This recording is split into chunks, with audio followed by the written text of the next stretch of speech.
And I also rise to, obviously from my perspective, express the concerns of my local Vietnamese community in Holt about human rights abuses in Vietnam in this Parliament and in this place. It's said, when you look at the official briefing papers, that Australia enjoys a strong bilateral relationship with Vietnam since the establishment of diplomatic relations in 1973. It's said that Australia is a leading study destination for Vietnamese students, with more than 23,000 student enrolments in Australian educational institutions and an estimated 10,000 students undertaking Australian education and training courses in Vietnam.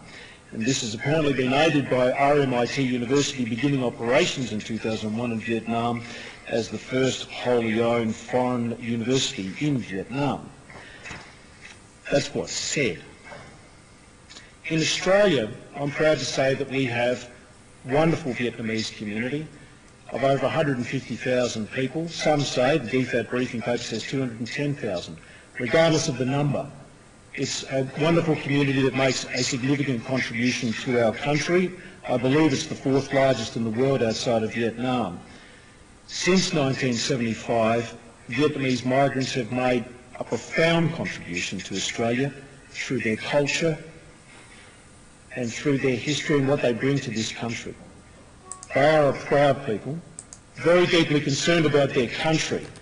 And whilst, again, it's said that Australia builds closer ties with Vietnam, many Vietnamese people in Australia are deeply concerned about the previous, the past and the ongoing human rights abuses in Vietnam.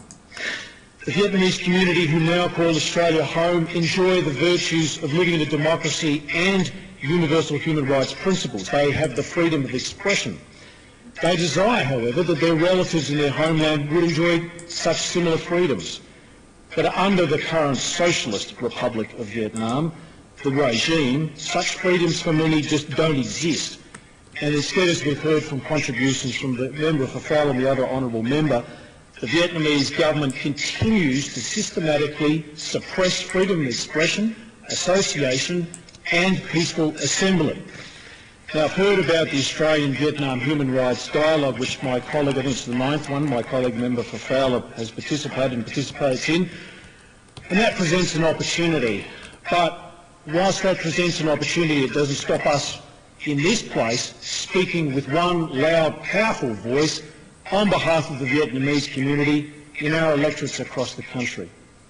And I, for example, the member for my Victorian state colleague, Luke Dinellan, the member for Narre Warren North who's actually been to Vietnam, and obviously the member for Fowler and others, we will consistently and we will continue to report to this Parliament human rights abuses that continue in Vietnam. The Vietnamese government must be held accountable.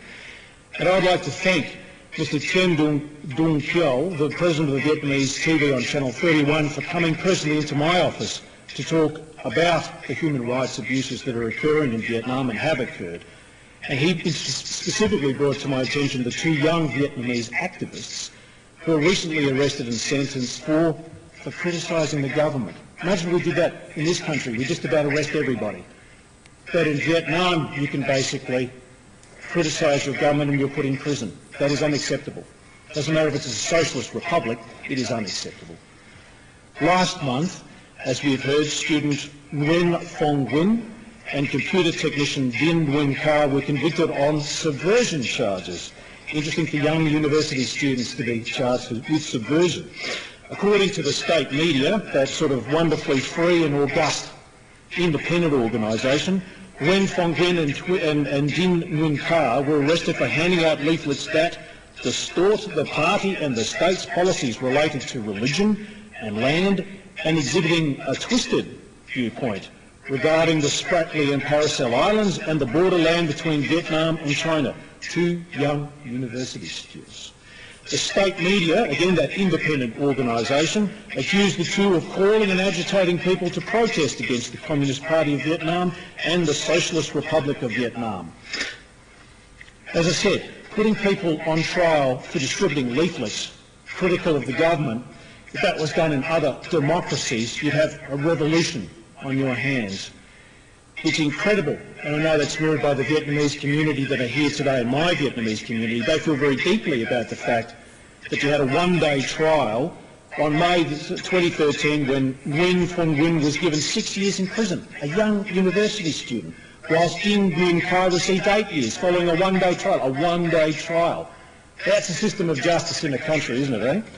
According to the Human Rights Watch, Nguyen Phuong Nguyen, 21, from Han Tan Ban Bach District, Binh Tan Province, is a student, as I've said, at the capital's university.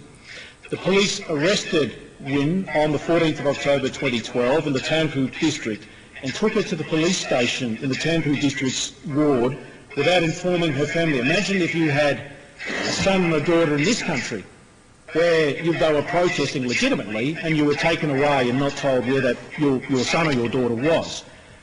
Now, Phuong Nguyen's family and friends launched an intensive search for her by making inquiries at the police station and alerting the public via non-state channels, including the BBC and Radio Free Asia. It's not until 8 days later, 8 days, that an officer at the Tay Tan police station told Nguyen's mother that she'd been transferred to the police of Long An province.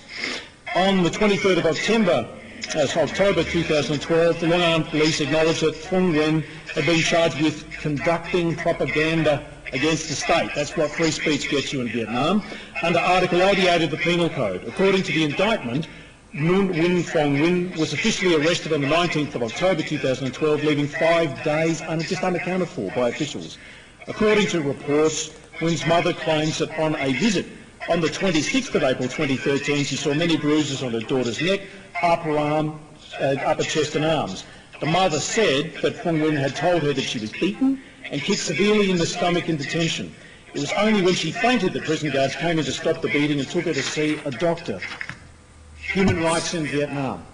According to Human Rights Watch, Dinh Nguyen Khai was from the city of Tan An. He was obviously on the 10th of October 2012.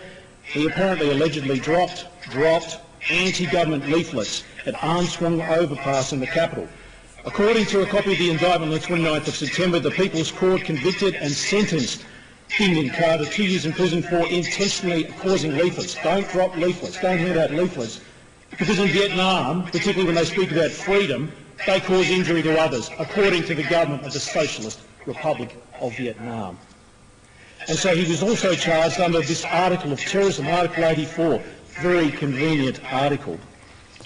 We need to continue to strongly condemn these human rights abuses because they are nothing more than human rights abuses. And we need to continue on behalf of the Vietnamese community to raise these issues until the government changes its stance, until they treat their people with respect, until they afford their own people the right that Vietnamese people in this country have. I also just want to raise very briefly in the time I have remaining about the ongoing case of Father Thaddeus Nguyen Van Lai, a Catholic priest, who's basically been nominated for the 2013 Nobel Peace Prize by US members of Congress Chris Smith and Zoe Lofgren. Now, we know about the story of Father Lai, but what you might not know was in 2006, my state parliamentary colleague, Luke Donnellan, the member from Marion North, visited Father Lai in March 2006 to discuss his treatment at the hands of the authorities. After visiting Father Lai in Vietnam, Mr Donnellan was banned, this is a member of state government, banned from visiting Vietnam for 5 years by the Vietnamese government. This action by the Socialist Republic of Vietnam to ban a Victorian Member of Parliament from visiting Vietnam is disappointing to say the least, and I'm using diplomatic language. Mr Donnellan was standing up for the universal principles of protecting and defending human rights. So again, thank you, Member for Fowler, for this motion. We will continue to raise these ongoing issues, these ongoing abuses. Young university students in this country can protest without imprisonment, without beating, without being taken off the streets. This must happen in Vietnam. We can't continue to conduct discussions with Vietnam and the government without continuing to raise these issues, and as long as I'm in this place, we'll continue to do so. Thank you. Thank you, Honourable Member.